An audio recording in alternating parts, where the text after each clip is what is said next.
እግዚአብሔር ጀርባውን ለሰው አይሰጥም፣ ማርያምን አይሰጥም። መቼም እኛ ነን የምንሰጥ። እኛ ነን ጀርባችንን ሰጥተን አሻፈረኝ ብለን የምንተወው እንጂ መች ሰጥቶን ያውቃል?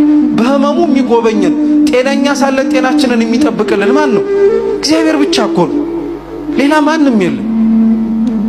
38 ዓመት ሙሉ መጻጉዕ እንደተቀመጠበት እኛም ከተቀመጥንበት ቦታ አንታጣ እንጂ አንድ ቀን እግዚአብሔር እኛንም ያየናል።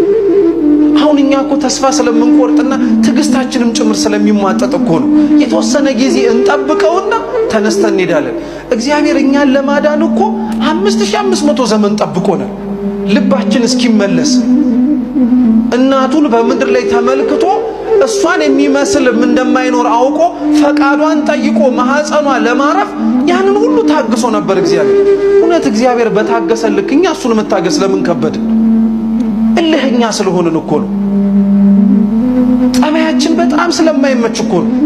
እውነት እግዚአብሔር ቤቱ ውስጥ በሽተኞች ሆነን ከነህማማችን ያስቀመጠን ጥሩ የሆነ ታማሚ ሆነን ነው? እንደኛም ያጉረመርማል? እንደኛ ሌላውን ታማሚ እንኳን ሰላም የሚነሳልን? ቤተ ክርስቲያን ቅዱስ ኤፍሬም ሶርያዊ ሲናገር የቅዱሳን ህብረት ብቻ አይደለችም ይላል። ታመው ለመፈወስ የሚመጡ ሰዎችም የህመምተኞች ቦታ ናት።